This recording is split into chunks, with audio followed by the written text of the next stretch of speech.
Hi guys, this is Sam here. This is the S3 lab session. So once you have logged into AWS console under storage, you will be able to spot S3 scalable storage in the cloud. Click on that and it will take you to S3 management console. Here is a splash screen. You will be able to see if you haven't logged into S3 management console. So I'm gonna click on create bucket. So the first thing you will have to provide a bucket name. So a bucket is a container for objects stored in Amazon S3. When creating a bucket, you can choose a region to optimize for latency, minimize cost, or address regulatory requirements. So that's the thing. Once you click on create bucket, you'll be asked to give it a name, and then you have a drop down wherein you can select the available region where you want to place your bucket S3 bucket into. So I'm gonna say hi, this is my test, and I'll try to create it in Mumbai. I click on it and it is giving me this. A bucket name in Mumbai region must contain only lowercase characters. So this is the important point. You cannot go with uppercase letters. It should be always lowercase. So I'm gonna say uh, test, and I'll click on create. And here is the next thing. The requested bucket name is not available. Bucket namespace is shared by all users of the system. Please select a different name to try again. So as I said in the previous theory session, bucket name, it should be unique. You should always remember that S3 bucket names, it's in a global namespace. So I'm gonna come up something like Sam the cloud guys bucket. I'm pretty sure that no one has uh, created anything like this. So I'm going to click on create, and here we go guys. This is the bucket which we managed to create, and on your left hand side you will be able to see all your buckets. Whatever buckets you have created, it will be visible over here. Select your bucket by clicking on that particular bucket name, and then on your right hand side you will be able to see these details. You have got permissions, you have got a static website hosting, logging, events, versioning, lifecycle, cross region replication, tags, requester page, transfer acceleration, and finally storage management.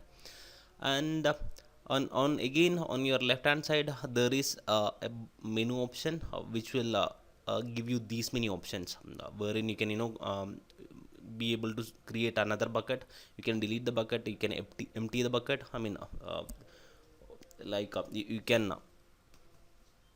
You can wipe the bucket clean, and you can refresh. You can paste into a specific S3 bucket. You can manage CloudTrail logs associated with the buckets, and you can always see the properties. So what I'm going to do is I'm going to click on this bucket so that I can add certain files to it. To upload individual file objects, you can click on this upload button. If you want to create folders under this S3 bucket, you can click on create folder, and then as always we have this actions menu as well. So let's click on upload, and you will see this pop up wherein you can select add files. I'm clicking on that, and it will take me to a file explorer. I can select a file. I've selected one of the notepads I've created. I'm gonna click on start upload, and that's it. On your right hand side transfers, it will show you the status of it. Now that we have our first object file uploaded into our S3 bucket, let's try to see how we can access it. So I'm gonna click on the file, and I'll go to the properties, and here I can see the link to it. So if you remember our theory session, this is how the typical S3 bucket link will appear. HTTPS then colon double slash S3 your region, then Amazon AWS.com slash your bucket name. So in my case, my bucket name is Sam the Cloud Guy. It's bucket. So it'll be here, and then after that your object name. So my object name is something similar to this. It's a txt file, and let's try to access this. I'm gonna click on that, and the link, it says access denied. The reason is simple. If you remember the theory session, by default, the moment you create an S3 bucket, it will be private, and even if you upload certain files to it, objects to it, it will remain private. So we'll have to explicitly mark it as a public, and we'll have to think about the permissions. Once you set the permissions on that, then accordingly it will be accessible. So let's go back to S3 management console and set the permissions on it. So let's go to permissions, and then let's say add more permissions. I'm gonna set, you can see these many options. Everyone, any authenticated AWS user, log delivery, and the guy who has uploaded the object. So I'm gonna set it to everybody, and I'm gonna say open or download, and I'm gonna click on this. Let's access that link again. So I'm gonna click on this, and here we go. So this is the content of the txt file, and it is now accessible to everyone. Another way or another alternate way is you can click on the file on your bucket, and then go to actions tab, and then click on make public. It'll convert the file to public. It'll set the permissions for everyone. And let's take a look at the details. So once you click on the details, you will be able to see the storage classes. Remember the tiered storing facility in S3. So currently it's uploaded to S3 standard. That's the default option, and you have a standard infrequent access, redundant reduced redundancy, RRS, and then server side encryption. Now we can go for AES 256. This is the advanced encryption format.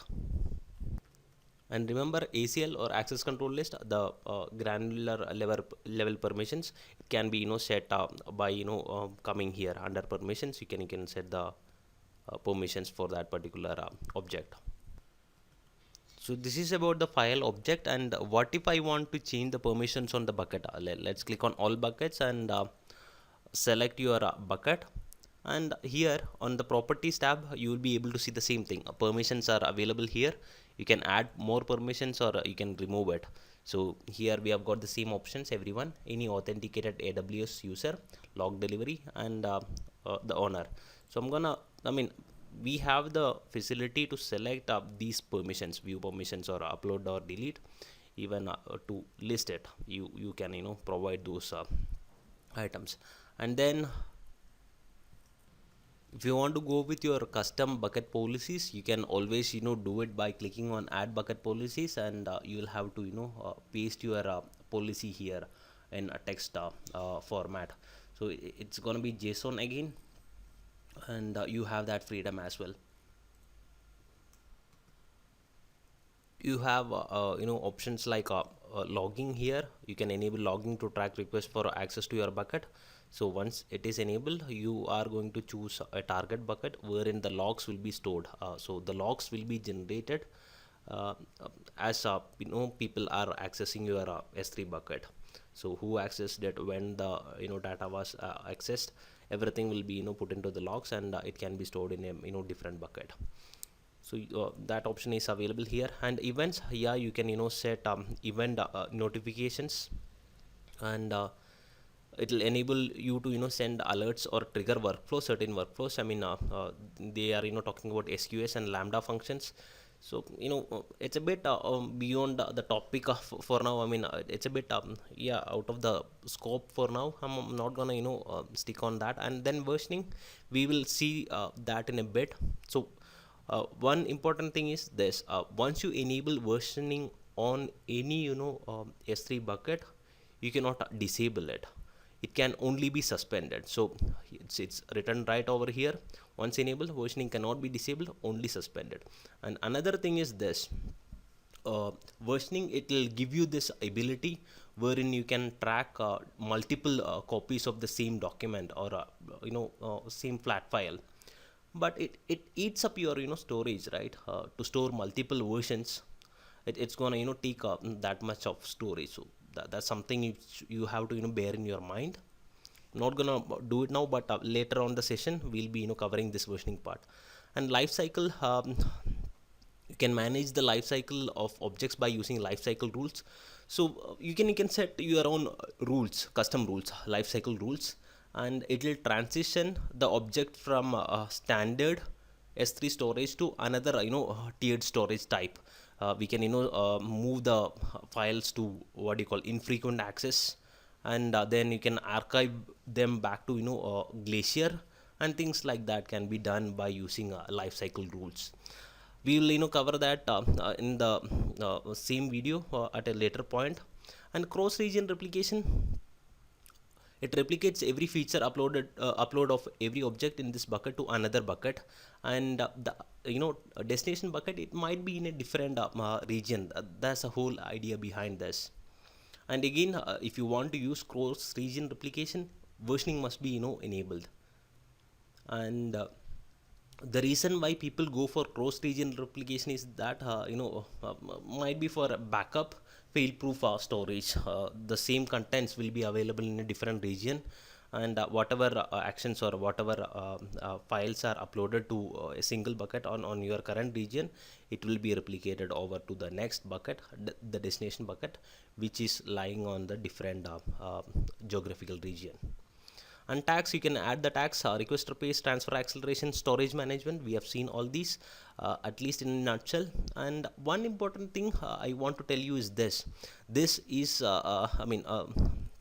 this is the current S3 management console UI. Amazon is testing a new UI for S3. Let's see how that will be looking like. So the new console, this is how it looks like. The moment you click on opt-in under storage management, you will be taken to this new screen. Everything is different, but the functionalities will remain same. I'm seeing this dashboard kind of thing, wherein I have all the details related to my S3. Currently I have got one bucket created under a single region, and the bucket, it's available here. The moment I click on that, new pop-up, flexible or floating pop-up will appear, wherein I have properties, life cycle, permissions related items. So let's go ahead and create a bucket in the new console. I'm gonna click on create bucket, and everything is available here. This is sort of a wizard type. The first thing, I'll have to provide name and region, and then the next thing is setting the permissions, and set the properties, and then set the permissions, and finally we will be able to review this. So I'm gonna go ahead with bucket name.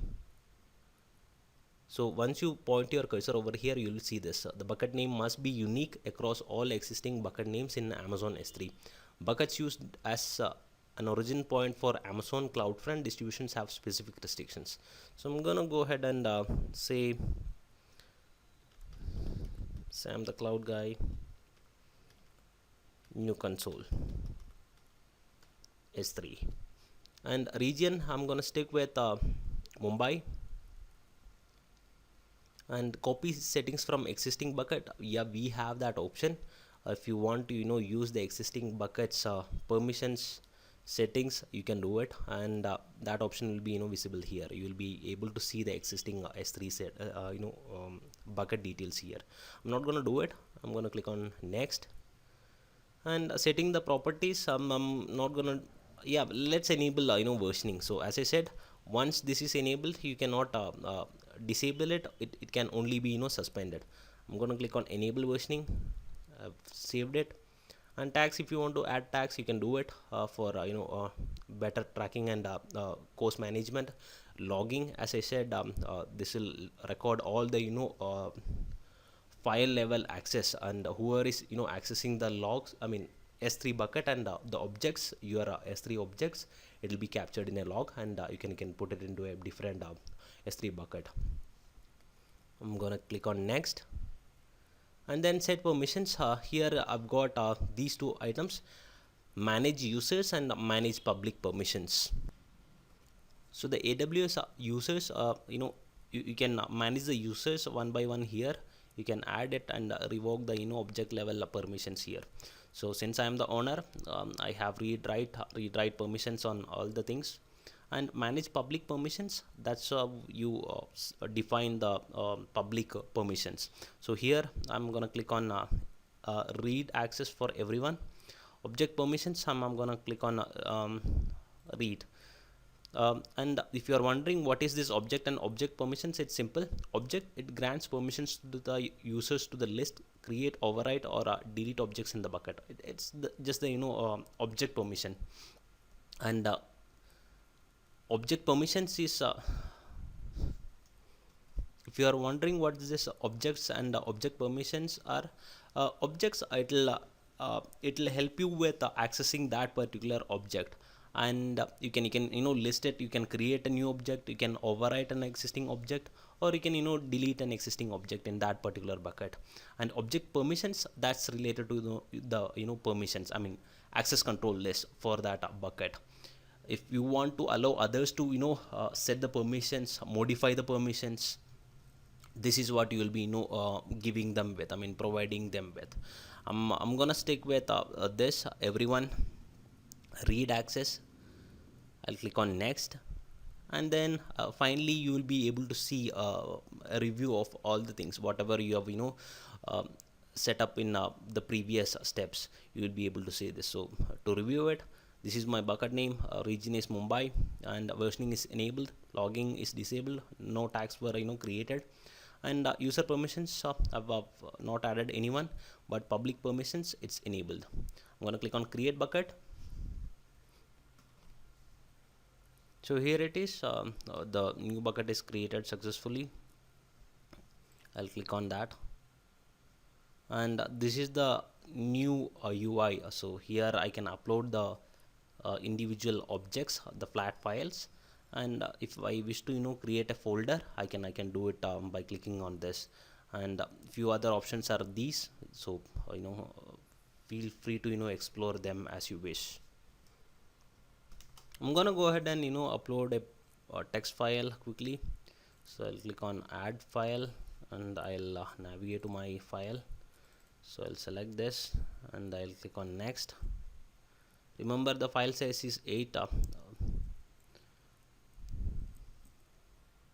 bytes. So I'm gonna click on next. I'll set the permissions. I'll say read permissions to all. I'll say this, and I'm gonna click on next. Setting the properties, here I can define the storage class. If I want to move them to standard IA, I can do it, or RRS, I have that option. So I have to select between these three: standard infrequent access, and RRS. Encryption, again we can do it, Amazon S3 master key or Amazon KMS. We have that options. Metadata, you can define the metadata here. Again, it's a key value pair. I'm not gonna do it for now. I'm gonna click on next, and then finally we have this review option. I'm gonna click on upload. So right away this object is available, and let's try to access it. I'll select the file, and all the details are are visible here. I'm gonna click on this link and see, yeah, we can access it. It says version 1. That's the text file I've uploaded. Let me quickly go to the text file and add some other lines just to modify it. I'm not gonna change the name. So I've added a couple of things. I'm gonna save this,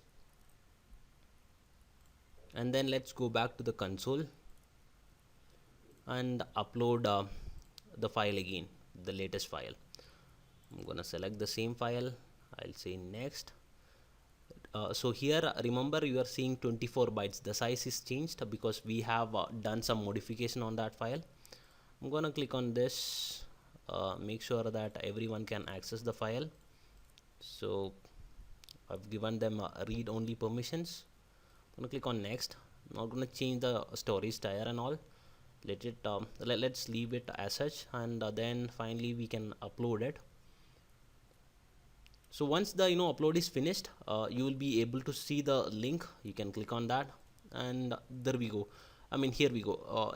We have got version 2.0. The modifications are here. Let's go back to the bucket and click on the object. So once you click on the object, you will be seeing these. You have a button wherein it'll talk about the versions. You have the latest version available here, and storage class, it's standard metadata, one metadata tags. We have not created any, encryption was not enabled, and related to permissions, you can see all the things here. So I'm gonna click on my bucket again. I'll show you. So once you click on that object, you will be able to see the versions here. Latest version is available here, and then the older versions, it will be available here. You can see the changes, the size. So you can do whatever you want with it. You can download it, you can make it public, and things like that can be done here. You can always see the properties, and then permissions related to that will be visible here. And if you are struggling with it, what you can do is you can always go to properties, make sure that the versioning is enabled. Another thing I want to talk about is this, the management tab. So this is quite new, and this comes with the new UI, the new console. So once you click on analytics, you can enable storage class analysis for the entire bucket, shared prefix or tags. Amazon S3 analyzes your access patterns and suggests a candidate edge to transition objects to standard IA for a lifecycle rule. This is a paid feature, remember that. And then you can see the metrics. You can add filters to get more granular data about usage. Can do it. And inventory, that's another feature. You can receive a CSV file of your object inventory on a daily or weekly basis for the entire bucket or shared prefix. It will help you with what's inside your S3 bucket, S3 storage. Let's see the next important topic, the life cycle. So lifecycle rules, we can enable it, and we can add lifecycle rules to any S3 bucket. I'm gonna click on add lifecycle rules. I'm gonna call it as my S3 rule.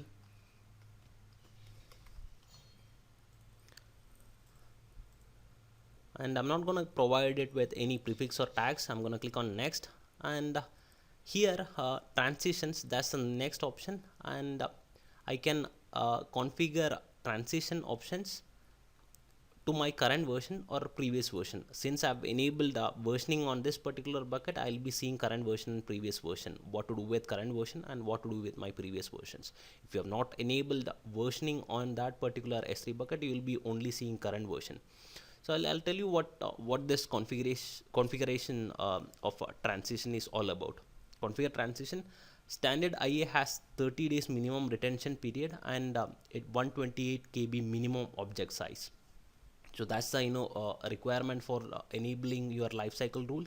File size must be of 128 KB minimum, and standard IA has 30 days minimum retention period. So I'm gonna click on both. Let's go with our current version. So what I want to do with my current object versions, I'll say transition them to standard IA after, I'll say 11 days, and it's gonna give me an error. The minimum period to transition your files to IA is 30 days. A minimum of 30 days is required before transitioning to the standard IA storage. So remember that. So the value should be greater than or equal to 30. I'm gonna say that. And the next thing, Once it is in IA, once your object it's been moved to IA, I want them to go to Glacier. I want to archive them basically. So I'm going to click on transition to Amazon Glacier after, I'll say 31, and it'll give me this error. An object must remain in the standard IA storage class for a minimum of 30 days before transitioning to Glacier storage class. So 30 plus 30, 60. 60, or a minimum should be 60. The moment you create your object in your S3 bucket or upload them to your S3 bucket, it should remain 30 days in the standard storage and transition to standard IA after 30 days. So there is this 30 days period. After that, you can push it to IA, and after IA, once you want to archive them to Glacier, again you have to have a 30 days gap in between. There is this waiting period, so remember that. And if you want to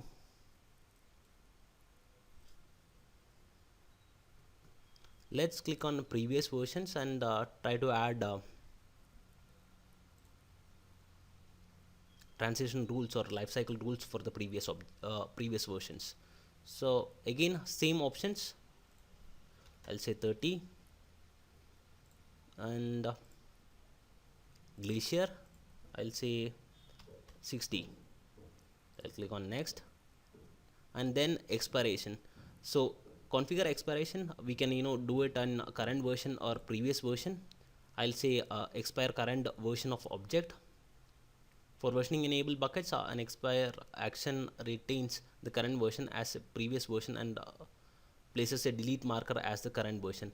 If you want to permanently delete previous versions, combine an expire action with the permanently delete a previous version action. So what it does is, if you configure expiration for the current version, it's going to add a delete marker to that.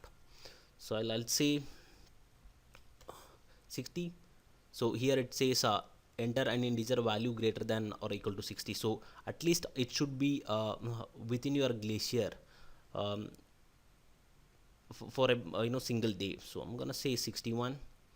Permanently delete previous versions after, I'm gonna say 61. You cannot enable cleanup expired object delete marker if you enable expiration. So remember that, and you can even clean up incomplete multi-part uploads. It will keep your S3 bucket clean, and you don't need to worry about your storage. So this whole idea of lifecycle rules, it's cost optimization and effectively managing your S3 bucket. So by selecting the right storage tier for your S3 buckets, you can save a hell lot of money. You will have better control, and based on your data patterns, or how would I say that, yeah, some data you can always put them in S3 IA. Some might be in your standard S3 storage, and if you are willing to archive your data, Glacier is the best choice. So Amazon provides this life cycle rules to help you out in those situations. And click on next, and here you will be seeing the review. So remember, 30 days transition to standard IA after 30 days, and transition to Amazon Glacier after 60 days. You can expire them after 1 day, that's 61 days. You can delete them at any point in time. So I'm gonna click on save, and that's how you enable your lifecycle rules. Once again, to reiterate, lifecycle rules will help you to manage your storage cost by controlling the object's lifecycle. I mean, automatically it will transition the objects you upload to your S3 bucket to standard infrequently access Glacier, and you can even expire them. Let's go ahead and delete our S3 buckets. So for deleting it, this is how you'll be doing it. Click on Amazon S3, and then make sure that you have got your bucket name copied. Click on delete, and here it will ask for bucket name again. So confirm your bucket name, and then click on confirm. It will be deleted. Same is the case for any other bucket. That's how you delete it. So this is the easy way. Copy it into your clipboard, and then click on delete, confirm the bucket name and click on confirm. The bucket will be deleted. Let me quickly switch back to my old console, old S3 console. So here we are. This is our old S3 console. I'm gonna click on create bucket. Let's say let's try to host a static website on S3. So let's say static website.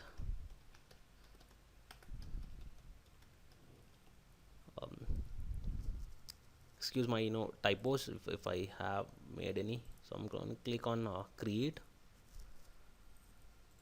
I'll click on the bucket name and I'll go to static website hosting. I'll say enable website hosting, and here I'll have to provide index document and error document. So I'll provide the name index.html and error.html. I'll click on save, and then this is the endpoint. So static website Sam the Cloud Guy dot s3 hyphen website dot your region, then Amazon AWS.com. So we will try to access it and we will see that access denied. So what we will have to do, we will have to make this make this bucket public, and then we will have to add those files as well. Let's quickly enable the permissions. Let's add more permissions. We will make sure that this is open to everyone, and then we'll say list, upload, delete, view permissions. I'm setting everything, but this is not recommended, obviously, for the security concerns. And once it is ready, let's go back and add contents to it. Click on upload. I'll select the files. I've got my error and index HTML files. I'm gonna click on this. I'll say standard storage. I'll set the permissions. So I'll say make everything public, and then metadata I'm gonna leave it as such. I'm gonna start upload, and I'll wait until these are uploaded. Yeah, these are available in my S3 bucket now. If you are wondering what's inside my HTML files, it's nothing. It's a simple HTML file. This is the content of index.html, and for the error.html I've been using the same thing. So I'll set the doc type as HTML. I'll start a header and I'll put a title. This is my index page, and I've given my name. I've closed the title. I've closed the header, and in body I've given my name, and I've closed the body, and I've ended the HTML. So same is done for error.html. In case if you guys are not sure of HTML, you can always stick to this format, and we are trying to simulate how we can host a static website with the help of S3. Let's go back to our bucket, and then let's try to see the link, and go to static website hosting, and this is the endpoint. Let's access this endpoint, and here it is. The title, you can see it. This is my index page, Sam the Cloud Guy, and the body, you will see whatever you have put inside your HTML file. Sorry for the typo again, and this is how you'll be seeing the index page. And let's simulate this disaster situation wherein your index page and all the required details they are gone. I'm gonna click on delete, and I'll take out the index page. Let's go back to the bucket, and let's try to access the URL, and it says there has been an error. Sorry, so the content is different now. It's redirecting the traffic to your error.html file. So this is the thing about hosting a website inside your S3. And here is the thing, this scenario, I mean, hosting a website in S3, this is really cheap, and it scales up to manage more traffic. If traffic is increasing, this will be capable enough to handle that traffic. If the traffic is reduced, no worries, again this will be available. So this is a great way to handle your static content, and if you are worrying about the endpoint, this URL, it can be always customizable. I mean, you can always customize it. You can use Route 53 for that, and you will get to use your own custom DNS name, and you can come up with your own website name. So this comes handy whenever you are planning to host a static website, and it can be accessed all over the globe. So let me come up with a use case for it. Think about this: you are hosting a party, and you are collecting all the details, venue, how to reach the venue, what are the agenda, things like that, and you are coming up with this web page. So you can put this in a static website, and you can host it in S3, and don't even worry about the underlying hardware, how it's going to be hosted on what application server, on what web server and all. You can blindly put it into S3, and this will be available to the whole world. And as I said, you can always customize your endpoint with things like DNS, Route 53, and things like that. And that being said, it's time to wrap up the session on S3. We have covered quite a lot. I know this is one of the lengthiest session which we have covered. So here are some of the key points which we have covered during our session. We have seen how to create a S3 bucket. S3 bucket names are always universal, so you should be coming up with your own unique name, and only lowercase letters are permitted while naming your S3 bucket, and you get to choose the region while creating the bucket itself. And we have seen the permissions. We have seen how to host a static website. We have also seen about lifecycle rules, which is a great way to manage your storage cost by controlling the object's lifecycle. Automatic transition can be done here. And then versioning, we have seen how to enable it. It cannot be disabled, it can only be suspended once it is enabled. So these are the things you need to remember. And the new console for S3, we have seen how to create a bucket and how to play around with the properties and things like that. We have also seen the new functionality, the metrics, analytics, and other offerings from AWS. So this is all for now, guys. Thanks a lot for watching the video. Let me know in case if you have any doubts. I know this can be too much for now. I mean, one single video, and we have covered so many items, starting with our S3 hands-on, and then we ended up doing hosting a static website. So let me know in case if you have any questions or queries. I'll be more than happy to answer those. And that being said, I'll see you in the next video.